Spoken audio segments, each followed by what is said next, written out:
The Mysterious Traveler. The evening before, I had sent my automobile to Rouen by the highway. I was to travel to Rouen by rail on my way to visit some friends that live on the banks of the Seine.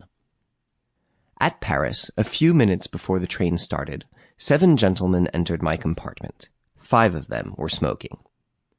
No matter that the journey was a short one, the thought of traveling with such a company was not agreeable to me, especially as the car was built on the old model, without a corridor. I picked up my overcoat, my newspapers, and my timetable, and sought refuge in a neighboring compartment. It was occupied by a lady who, at sight of me, made a gesture of annoyance that did not escape my notice, and she leaned toward a gentleman who was standing on the step and was, no doubt, her husband. The gentleman scrutinized me closely, and apparently my appearance did not displease him, for he smiled as he spoke to his wife with the air of one who reassures a frightened child.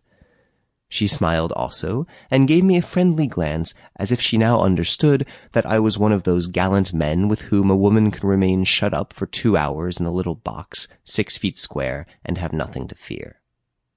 Her husband said to her, "I have an important appointment, my dear, and cannot wait any longer. Adieu." He kissed her affectionately and went away.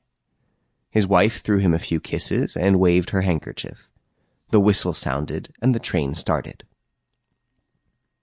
At that precise moment, and despite the protests of the guards, the door was opened and a man rushed into our compartment. My companion, who was standing and arranging her luggage, uttered a cry of terror and fell upon the seat. I am not a coward, far from it, but I confess that such intrusions at the last minute are always disconcerting. They have a suspicious, unnatural aspect. However, the appearance of the new arrival greatly modified the unfavorable impression produced by his precipitant action. He was correctly and elegantly dressed, wore a tasteful cravat, correct gloves, and his face was refined and intelligent. But where the devil had I seen that face before?